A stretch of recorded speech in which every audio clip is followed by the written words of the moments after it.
테슬라 소식입니다.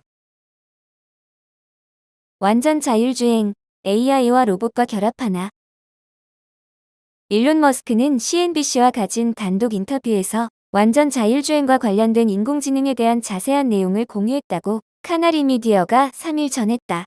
단독 인터뷰는 테슬라의 완전 자율주행과 AI를 포함한 다양한 주제를 다뤘다. 머스크는 인터뷰에서 올해는 아니더라도 늦어도 내년까지는 테슬라가 일종의 챗GPT와 같은 인기를 모을 것이라고 생각한다고 말했다. 지난 몇 년 동안 머스크는 여러 번 연기했지만 완전 자율주행과 관련된 여러 가지 약속을 했다.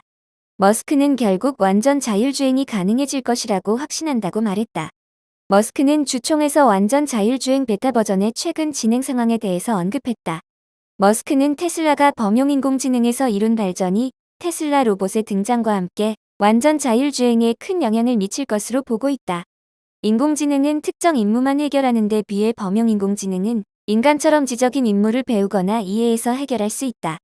따라서 범용 인공지능은 처음 접하는 문제도 인간처럼 해결할 수 있다. 2021년 3월부터 2023년 3월까지 2년 동안 테슬라는 완전 자율주행 베타 버전으로 엄청난 양의 자율주행 데이터를 축적했다.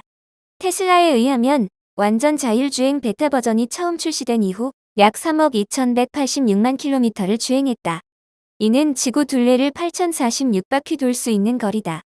머스크는 베타 테스트에서 쌓은 데이터와 노하우로 테슬라의 완전 자율주행이 사람처럼 운전할 수 있다면 테슬라 고객들은 즉시 완전 자율주행을 원할 것이라고 생각한다고 밝혔다. 머스크는 주총에서 완전 자율주행이 사람만큼 좋을 것이라는 점이 아니라 훨씬 더 나을 것이라고 장담했다. 또한 머스크는 테슬라 인공지능이 완전 자율주행과 함께 인공일반지능으로 진화하면 테슬라 자동차의 가치가 갑자기 높아질 것이라고 예상했다. 한편 테슬라는 인간을 닮은 로봇인 옵티머스도 주총에서 언급했다. 테슬라는 약 2년 전 로봇에 대한 아이디어를 처음 소개했다. 그 후 행사가 있을 때마다 지속적으로 로봇 개발의 진행 상황을 알리고 있다. 올해 주총에서는 머스크의 프리젠테이션에서 마지막은 로봇이 차지했다.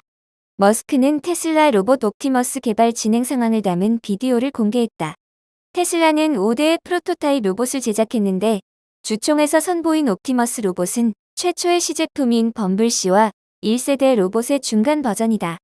지난해까지만 해도 테슬라가 선보인 생산용 옵티머스 로봇은 스스로 걸을 수 없었다. 그런데 그 사이 테슬라는 옵티머스를 대폭 개선했다. 이제 테슬라 로봇은 걷기, 물건 잡기, 더 부드러운 물체 감지, 모터 토크 제어를 사용한 제한된 힘 적용과 같은 신체적 능력을 얻었다. 그래서 무거운 금속 물건도 들어올리지만 계란 같은 물건은 안 깨지도록 살며시 잡을 수 있게 됐다. 향후 옵티머스 로봇이 테슬라 자동차가 할 수 있는 것과 같은 방식으로 최적화될지 관심이 쏠리고 있다.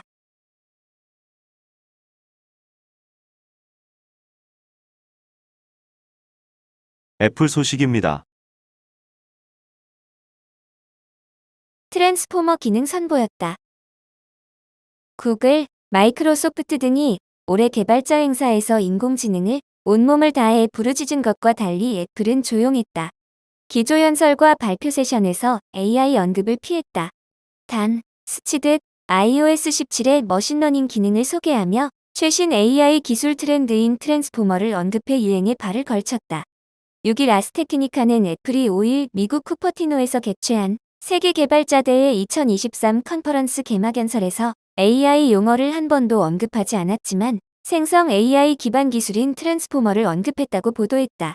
WWDC 2023 개막 기조연설에서 크레이그 페더리기 애플 소프트웨어 엔지니어링 수석 부사장은 iOS 17의 자동 수정과 받아쓰기 기능을 소개하면서 자동 수정은 온디바이스 머신러닝을 기반으로 하며 수년간 이런 모델을 발전시켜왔다며 키보드는 단어 예측을 위한 최신 기술인 트랜스포머 언어 모델을 활용해 자동 수정을 그 어느 때보다 정확하게 만든다고 설명했다.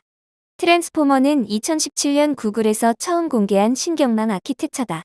대규모 언어 모델에 사용되며 구글의 람다, 팜과 오픈AI의 GPT 모델 시리즈의 기반 기술이다.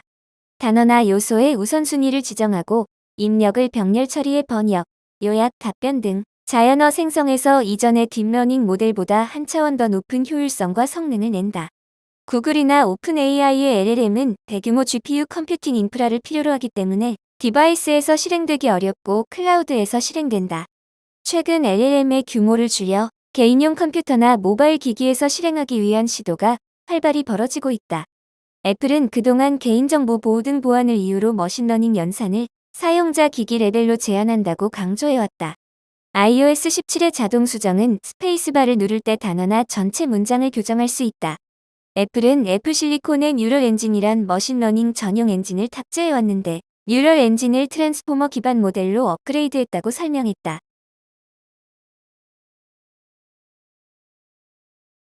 마이크로소프트 소식입니다. 미 증시 랠리에 투자자들이 두려워하는 이유는 6일 월스트리트 저널에 따르면 일부 투자자와 애널리스트들은 보이는 만큼 상황이 그리 좋아 보이지 않는다고 지적하고 있다. 랠리에 참여하는 종목이 소수에 그치면서 일부 종목의 반전만으로도 시장이 흔들릴 수 있기 때문이다.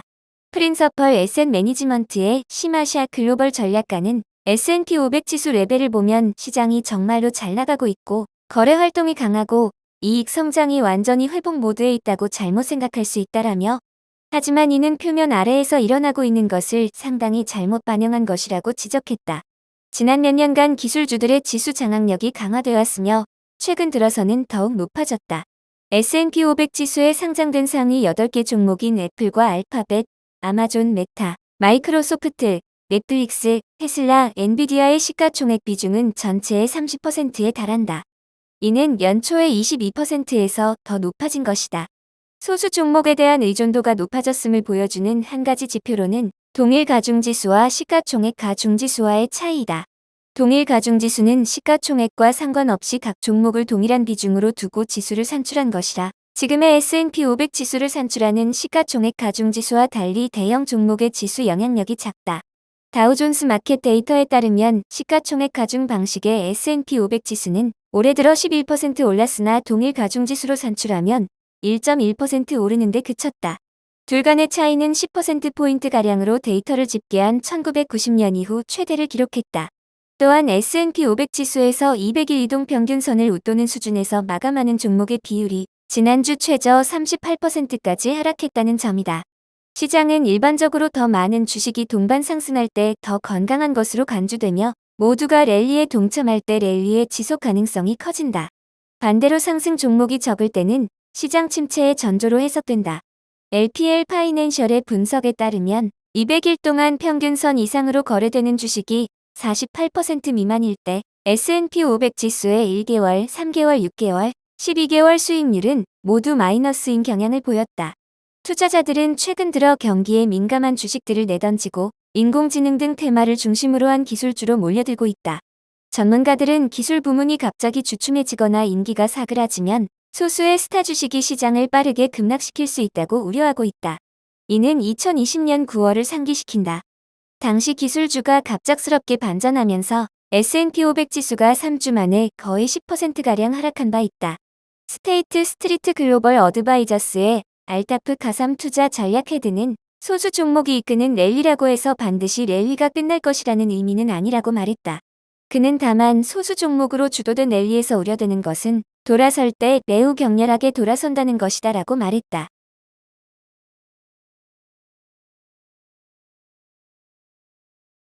구글 소식입니다. 비밀번호 필요 없는 패스키, 비즈니스 계정의 도입.